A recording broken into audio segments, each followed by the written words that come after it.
Hey girl, hey. We are coming at you today and talking about expectations. I feel like, our topics that we've had so far, obedience, vulnerability, insecurities, those can kind of dabble into... this was slow in had to be next, It did. Expectations are hard, you know. I feel like that we can put a lot of expectations, on ourselves, as a mother, as a wife, as a friend, as a... employee. Yeah. Christian, as a Christian. Yes. All the things. Yes. Yeah, lots of expectations. We all have expectations. Too many. Yeah, and they've only hurt me. They've never put in expectations on myself or on my family or my children or my job. Anything has never ever benefited me. Like, it's always hurted me, y'all. Really. It's always hurt me and kind of left me at some point discouraged. Yeah, I feel like that always leaves me discouraged whenever they're unrealistic. And for how long, I don't know if y'all are like this, like I am, but I didn't realize that my expectations were unrealistic for so long. Yeah. I thought that they were valid. I thought I was valid in my feelings for all those expectations. And I still am valid at times.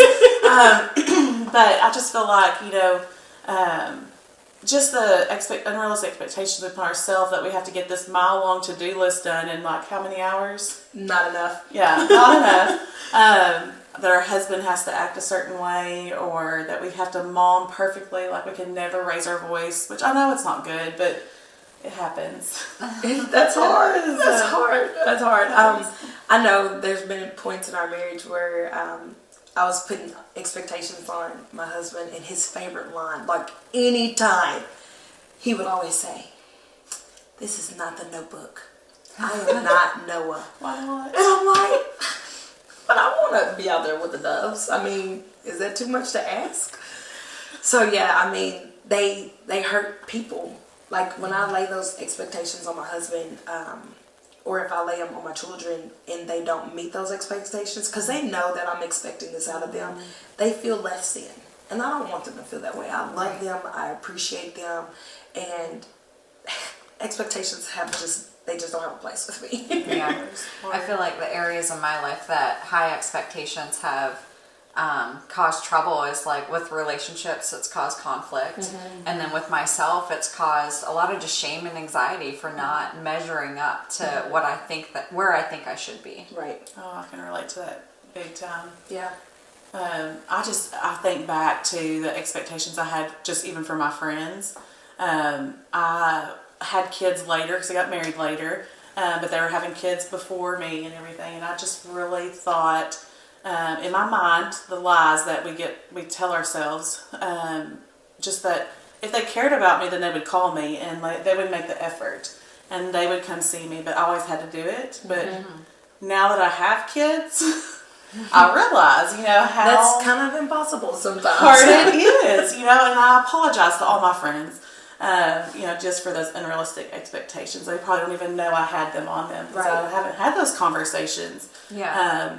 And, I feel like, too, that's where vulnerability comes in, and sometimes my insecurities can set in, is having those tough conversations with people to talk about those expectations. Right. Like, what are you expecting? And so I think this is why this hurt me, because I made the mistake and laid these expectations on you. It's almost like having to accept my fault and thinking that you're Superwoman. And I really think you're Superwoman. you are. Or the expectations that you could lay on your life by a timeline. Like you said, I got married later in life. Like some people are in that season right now and thinking, what am I doing? Or where is God not moving in this area? Why am I not getting these promotions that I want? Why am I not married yet? Why don't I have children yet? Like it just leads to so much disappointment and question, like, am I worthy enough, and all of the things. And all the shame that sets in, like if you haven't met that expectation of the certain season.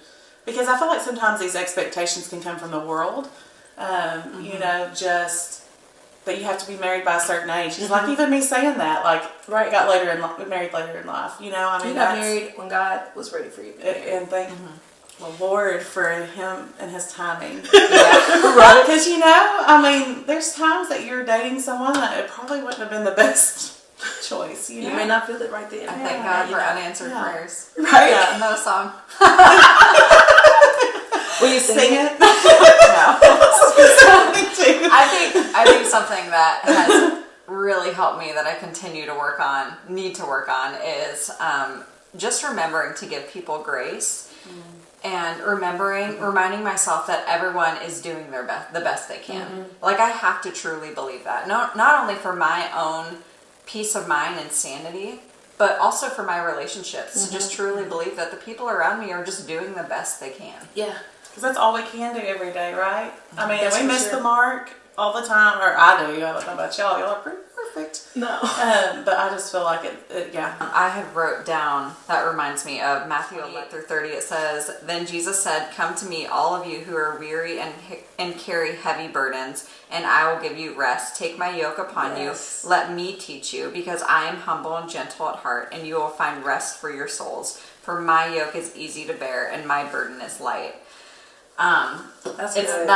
When you said that, that's what it reminded me of, that verse, because his yoke is easy and his burden is light. And sometimes we put expectations on ourselves and other people that can be Heavy. too heavy to carry. Yeah. That's good. Yeah, that's real good. There was one verse that I think of is Jeremiah 29:11, and it says, "For I know the plans I have for you, declares the Lord, plans to prosper you and not harm you, plans to give you hope and a future." And if the Lord is telling us that, hey, I know your plans. There's no expectation, no timeline that you should be trying to put on yourself, and that those plans will not hurt you. So we're not going to be hurt by his expectations or the plans that he has for us. But our expectations they end up hurting us. Yeah. And I just don't understand. Reading that, I'm like, so why am I living in fear? Why am I not trusting him if he knows the plans he has for Candace? And those plans are not going to hurt me. They're for my future, and I'm going to prosper. Like, to just be able to live in that, as well as with your Matthew verse that you gave. Those are just, give that weight to him. Trust him with his plans, you know, like, stop giving those unrealistic expectations. Yeah. Yeah. And just pray about it. Just All the expectations, just pray about Just it. pray about it, Just okay? Kind of give you clarity of like what's true, what's untrue. Yeah. Yeah. I know I say that all the time, but that is something I've been praying about since I realized I had expectations that were unrealistic. One thing that really kind of baffles me at times when I think about it is just the expectations I had on the church. I seriously would go to church and I would think, okay, if they're Christians, they shouldn't act this way. Like, they should be kind to me. They should be,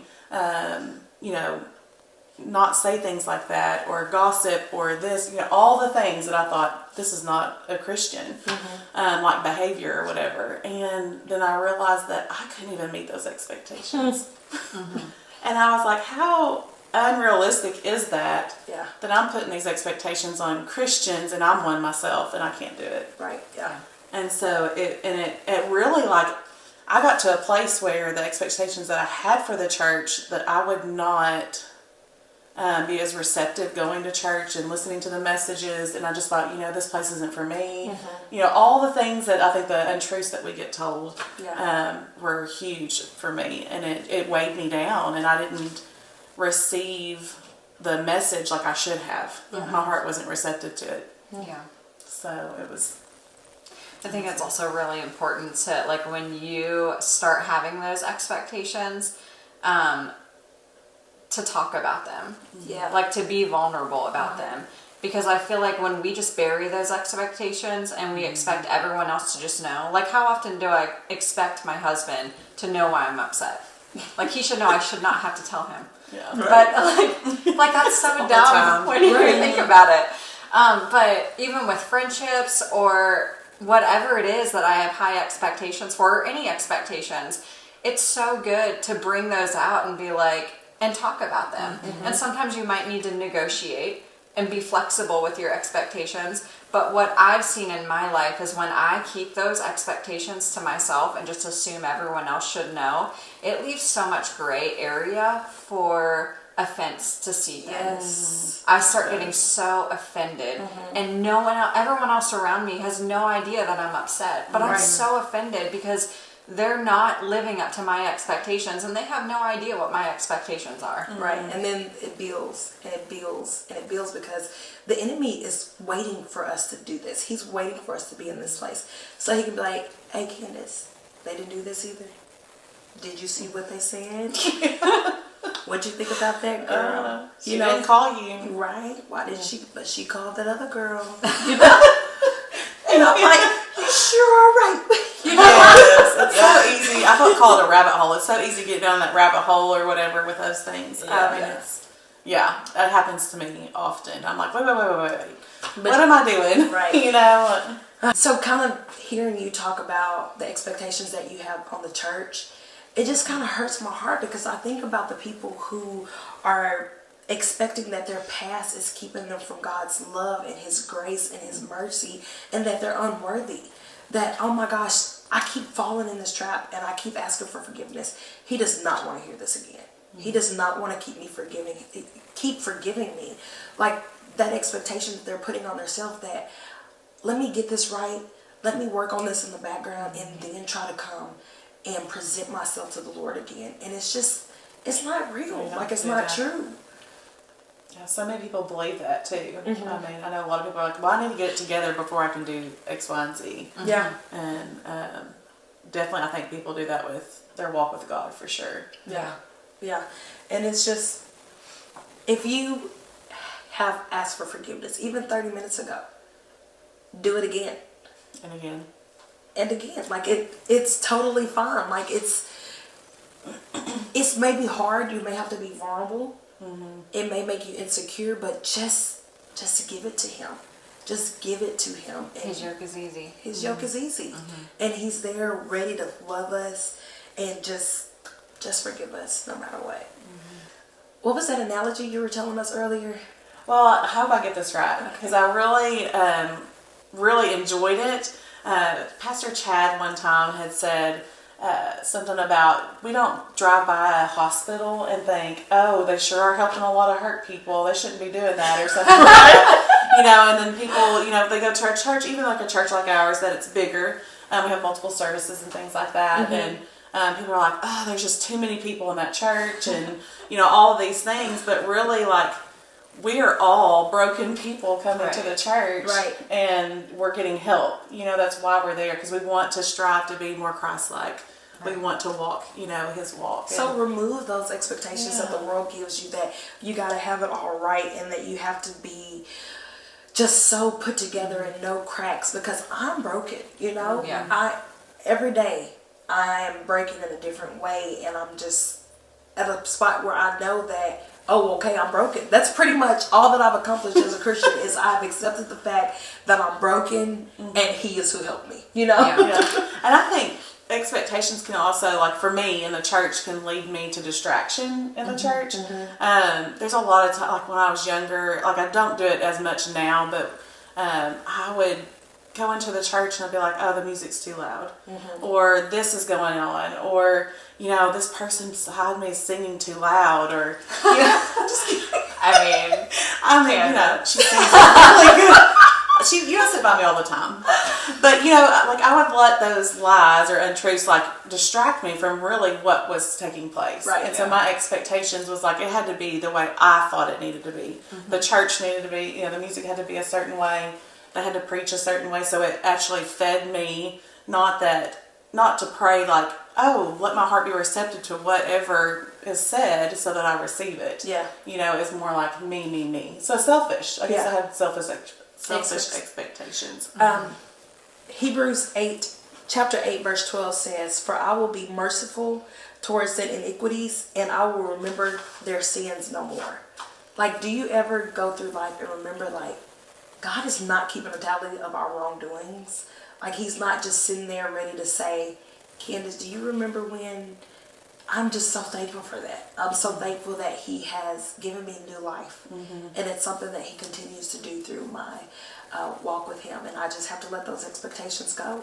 Yeah. Yeah, I That's agree. good. I think for me, practically speaking,